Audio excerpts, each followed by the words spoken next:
Good afternoon. I'm Andy Beshear, and I am honored to serve as Kentucky's 50th Attorney General. I came into this office with a very specific and defined four-part core mission. First, preventing and prosecuting child abuse. Second, better protecting our seniors against scams and abuse. Third, finding workable solutions to our drug epidemic. And fourth, seeking justice for victims of sexual assault.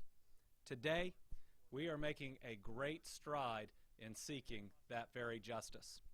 I am firmly committed to ending the unacceptable backlog of safe kits in this Commonwealth. But ending the backlog is just the beginning of securing actual justice for victims who have waited far too long. Sexual assault is pervasive, and it impacts every person or every family in every community across this Commonwealth. Nearly 47% of Kentucky women experience some form of sexual violence in their lifetime. Folks, that is almost 1 in 2. 1 in 16 Kentucky men will experience sexual violence in their lifetime, and that is vastly, vastly underreported. These statistics mean that each of us and every viewer at home knows someone who has been the victim of sexual assault. It should be safe to assume that victims would be treated with compassion and that they would be believed in their accounts of the horrendous violence that they have been subjected to. It should be safe to say that they will get the justice that they deserve. But that is just not always the case. Sometimes our system does not function the way that it's meant to support survivors and ensure justice. We know that victims are not always believed. Their cases are not always investigated, and we know that their forensics exams have not always been tested. The FBI estimates that between 92 and 98% of reports of sexual assaults are truthful. But still, we somehow end up in debates or arguments as to their veracity or this myth of false reporting. And we know that there are over 3,000 untested safe kits in this Commonwealth that have been languishing in police departments, in the KSP crime lab, that have never been submitted for testing or have been held up based on a lack of resources. It can be easy to think of these kits as a box on a shelf, but they're anything but. They represent victims who have had the courage to not only report, and so many victims don't report their crimes, but to go in and undergo one of the most stringent, thorough physical forensics examinations that can be asked for. And what have we done? We have locked that courage in a box, and we've let it languish on a shelf. But no more. We have made progress. KSP secured a nearly $2 million private funding grant through the Manhattan District Attorney's Office to begin the outsourcing to test that backlog. At the same time, my office worked with advocates and survivors, several of whom are here today, to pass the SAFE Act, Senate Bill 63, to ensure that all safe kits are submitted and tested in a timely manner, and we thank the General Assembly, represented by Chuck Tackett, here today for doing just that. Today, though, we are taking another critical step forward in making sure that we always strive for justice for our victims of sexual assault. Today, the Attorney General's office will transfer $4.5 million to the Kentucky State Police. That money is going to be used to buy new and additional equipment to test DNA, and it's going to be used to hire and train more people to ensure that this backlog never happens again. And these are not general funds, folks. They are settlement funds secured by the hard work of attorneys in this Attorney General's office. I am so proud of the work they've done, and we are so excited about the direction that money is going, again, thanks to the appropriation from the General Assembly. I'd like to thank Chuck Tackett, who is here representing the General Assembly today. And I want to let you know that this is one of the best examples of bipartisanship that's out there. People want to talk about the times that we disagree because, well, maybe it's a little more dramatic, but this is one example where everyone came together. Democrats and Republicans in the legislature in voting for that budget, and our governor, who did not veto this section. This is everything that your government is supposed to do. to find a way together to find solutions to some of our most difficult problems. With this additional funding, we are confident the Kentucky State Police can meet the guidelines in that SAFE Act, resulting in justice for victims and prosecution for perpetrators. But there is more good news. Upon taking this office, I made a pledge that we would use the full resources of the Attorney General's office to make sure that when the backlog kits are tested and a DNA hit comes up, that we would move quickly to secure justice in the investigation and the prosecution.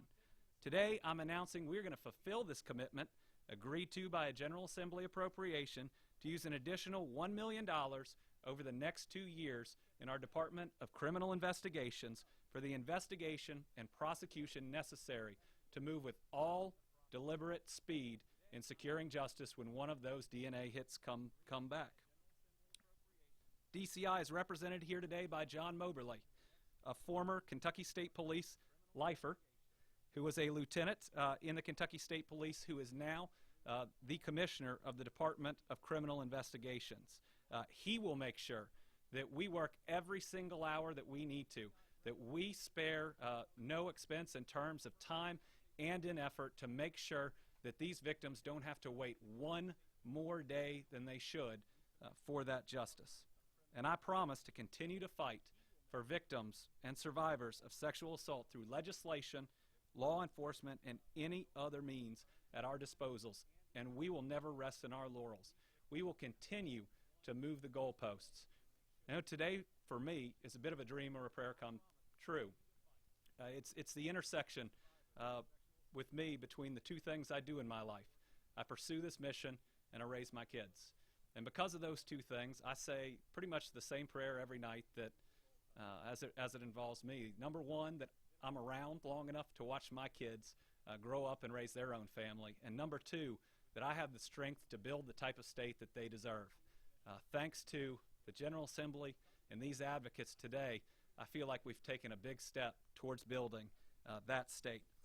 Michelle Kuiper, a survivor and a dedicated advocate who deserves significant credit for all of the progress we have made in this session, is here today, followed by Eileen from KSAP. They're going to provide comments, and then they're going to step over to the computer and make the actual transfer that will send $4.5 million to the Kentucky State Police to begin addressing this issue and ensuring that backlog never, ever, ever happens again. Are you ready? Michelle? Thank you. Sure. Thank you.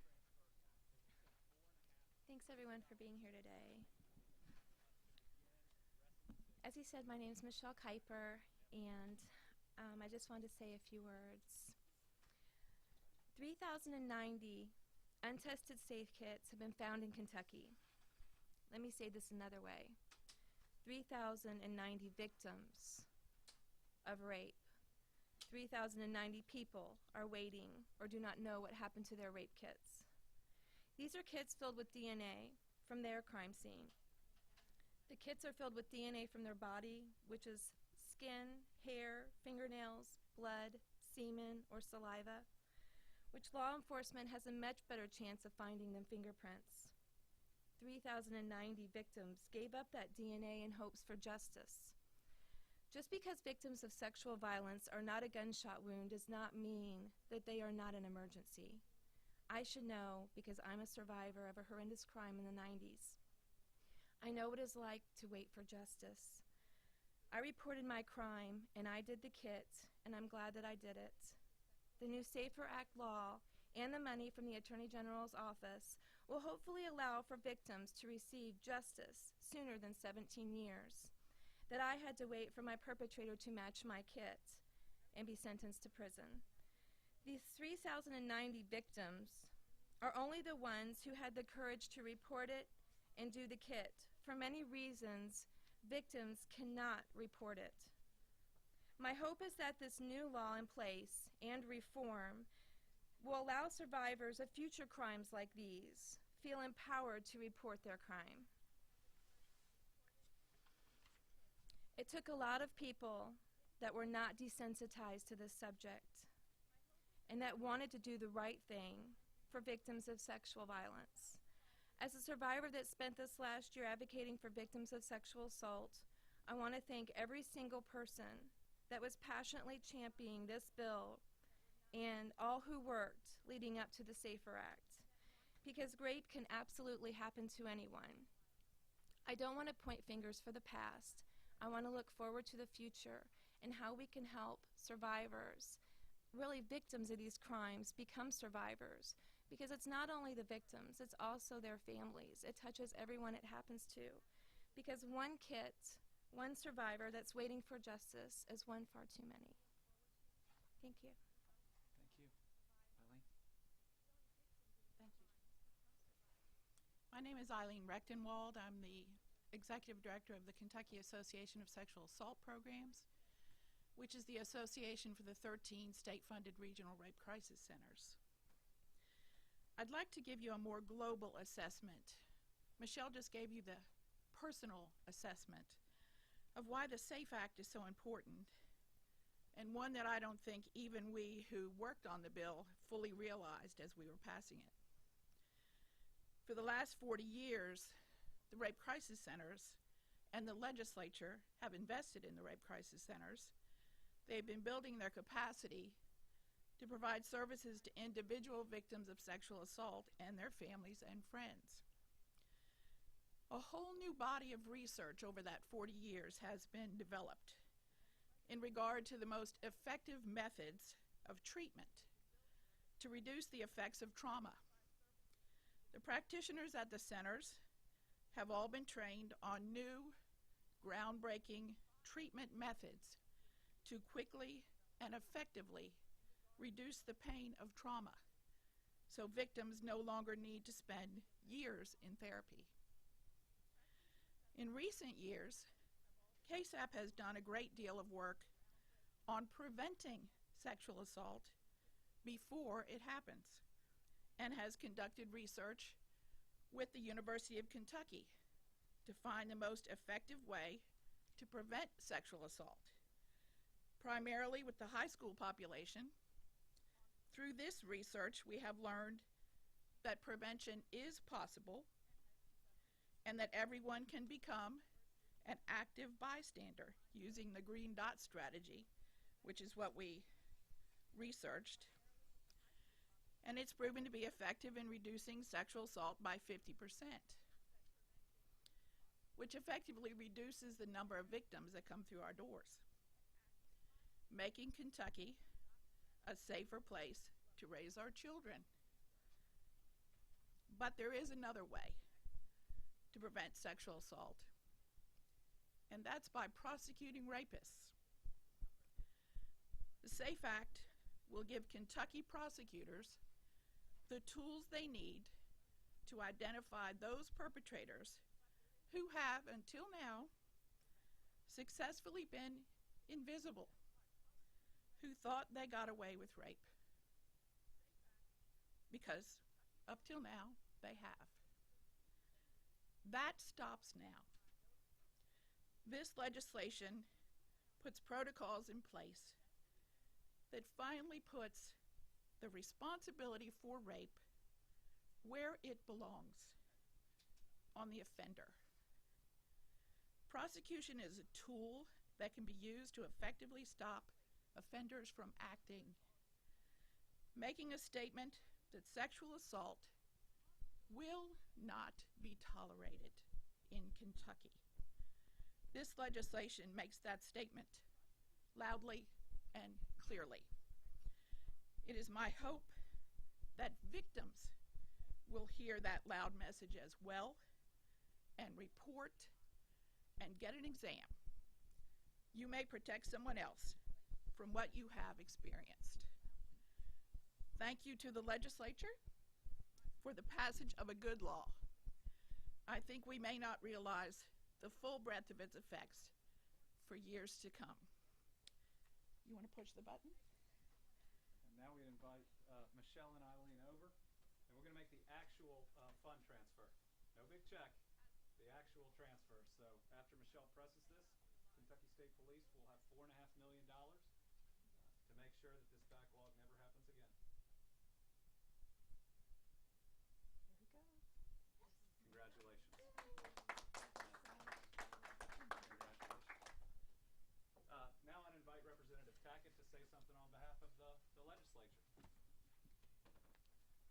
won't make it too long. I want to say that this is what makes it all worthwhile to put your name out there to become an elected official. Such a bipartisan effort. What a great day. Thank you, sir. Thank you, ladies. And thank you. Thank you all. Thank you, Representative. We appreciate it. We'd be happy to take a question or two if you've got them, but a great day. Yes, ma'am. Can you talk about the Risperidol settlement? Risperidol was a settlement ultimately about a pharmaceutical that we brought an action on involving the Consumer Protection Act. It's just one other way that the Attorney General's office helps to protect Kentucky families. And so we're excited that funds that have come in through one type of protection that we give to families are able to help them in an entirely different but important area. This new law, does it take effect immediately or in July? It had an emergency. Well, it had an emergency clause, according to Eileen, who I think is the expert on the law. So that, along with, for instance, the continuous course of conduct bill, are already law right now. So on that note, I know the governor wants to use some of the lawsuit settlement money to go toward pensions. This new law would ensure that some settlements go toward things like prosecution of rape kits. This was money that was specifically appropriated by the General Assembly, is in the next biennium budget, but allowed us to go ahead and provide the funding now. So the General Assembly made a specific provision on this one about exactly where it was going to go. And the two areas they did that were the entire Risperidol settlement, which had the $4.5 million for the Kentucky State Police Crime Lab to make sure the backlog never happens again, along with $1 million to help the Kentucky Attorney General's office prosecute and investigate these cases. This might be a question for KSP. Are you expecting a large uptick in cases as these rape kits are processed? Well, I can answer. I'm not with Kentucky State Police anymore. I'm retired. here, John. But to answer your question, on behalf, I guess, of all law enforcement, we would expect great numbers. I mean, being a former sex crime investigator, being a former supervisor of sex crimes, I mean, the number of cases we got in a month are staggering. I mean, it is truly a great moment that we have right now to actually be able to look at these victims and know that we're going to be able to move forward with these investigations. So I know looking at some of the other states that have recently had similar opportunities, they've had phenomenal arrest rates. And I would expect that over the next few months, we're going to see the exact same thing here. And to give one example that was an early indicator, when Detroit tested their first 3,000 backlog rape kits, they identified over 300 potential serial rapists that were still out on the street. That's how critical this is, not only to secure justice for victims, but to prevent future victims from happening in the first place. So does this mean you add more staff to solve the crimes? We may add another staff member or two that were already in our long-term plans, but what this does is allow them to work overtime, to work harder, and to make sure that we can prioritize this area specifically. Does anybody know where the current backlog stands as far as Well, we've gotten different numbers over time. I think we'll probably only get a final and complete number once they start being submitted. Originally we heard 3,090 from the audit. Now we're hearing some pretty credible reports that it is probably at 5,000 or north. The grant is not limited in terms of numbers of kits, but only in ultimate dollars. It also has some flexibility when, for instance, the first kit submitted may not have a direct hit on the DNA. They will accept other evidence that still may exist to go back into the system. So I appreciate how Kentucky State Police, I believe at the end of the last administration, worked on this grant in a way that's going to get every single kit tested, but not give up on any potential victim simply because the very first test doesn't come back with a DNA hit. So the process will be, it'll be outsourced to see if they can extract DNA, and then that DNA will be sent back to Kentucky to be put into CODIS, which will see if we have a hit based on that DNA. If we do, we move forward. If we don't, then that profile, that crime, that marker still stays in the system, so that when somebody comes into the system, that fits it, we may, through that arrest, be able to connect them to another crime. So I think what you'll see over time is some immediate results, but you'll also see significant results over time as more people come into the system because of different arrests and or convictions. This time next year, how many convictions are expected? I'd like to have a bunch. Unfortunately, the contract to test these in an outside lab has still not been finalized. It's taken far too long. It's over in the finance cabinet. I have confidence that they're trying to move forward quickly, but we can't test the first kit until that's done through the procurement laws. Now, the moment that's done, we can ship the first group of kits, and I expect that we'll be able to move pretty quickly from there. I think what you'll see is the numbers will pick up, maybe not exponentially, but very quickly once more tests keep coming through. But what's important is once we get that hit, that there is no wait. The investigation and ultimately the prosecution starts right then. I don't know if you've already said this, but what does this mean for the victims? Oh, I think it means a lot for the victims. Michelle, you want to comment on that? Come on up. So when he was talking about the DNA would go into CODIS and it may not hit like the first kits, that's really what happened with mine, because the DNA from our kits from 3 different women went into CODIS, but until he did a crime and he was convicted for it 17 years later, he didn't have to give his DNA. So because we have conviction crime here in Kentucky, conviction law here in Kentucky. So what it means is the moment he was finally put in prison, which was another 18 months after that, I can tell you my boyfriend is now my husband, and just my family. You finally get to the point where I felt comfortable enough that I could go back to college and didn't think he would find me again. I felt more comfortable enough to be at home at night, not knowing that he's out on the streets. So I'll be honest, I hope that some of these kits match my perpetrator, because then we'll just add on to a sentence rather than having to catch a whole new one that could possibly be out there and not have done a conviction yet where his DNA wouldn't be in the system.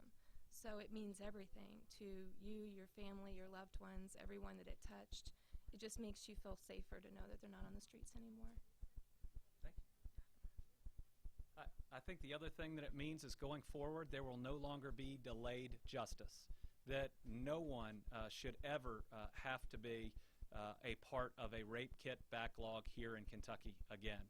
That no new forensic exam will result in a kit that sits on a shelf. That we will have sufficient equipment, that the Kentucky State Police will have sufficient personnel, and that every single forensic exam that is taken from someone that has the courage to come forward and go through that process will be tested, and we will seek justice for them. That this type of inexcusable backlog, which is justice delayed, never, ever, ever happens again.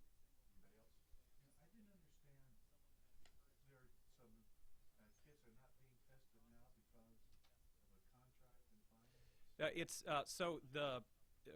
What we're talking about today is $4.5 million to make sure that this never happens again going forward. But there is a grant from the Manhattan District Attorney to outsource the testing of the backlog of those 3,000 or 5,000 that haven't been tested. And the first one of those kits from the backlog hasn't been sent out yet to be tested because the contract with that outside lab hasn't been finalized yet through the finance cabinet.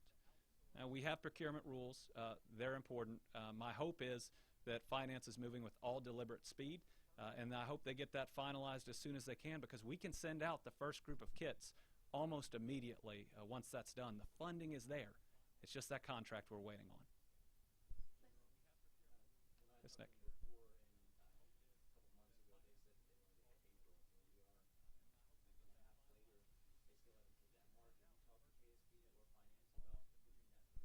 We've stayed in contact with the Kentucky State Police throughout. We'll be getting in touch with finance. My hope was that it would also be completed by this time period. There may be legitimate reasons. I believe that everyone, including the governor's office, wants to address this problem. They've all worked together to get the legislation and the funding. I'm going to do everything I can to push and to push for it to be finalized as quickly as we can. but it's going to be a collaborative process in working with them. So those backlog kits are still sitting waiting there. The money to KSP with the upgrades, the staff increase, are new cases still going to be going to the KSP lab? There should be no additional kits added to that backlog going into the future. They should go immediately into the system. Now, in the way that we're going to handle the backlog, some of that new equipment and some of those new folks are going to get the kits where they've been able to extract DNA. They're going to be a part of seeking justice for these victims in the past.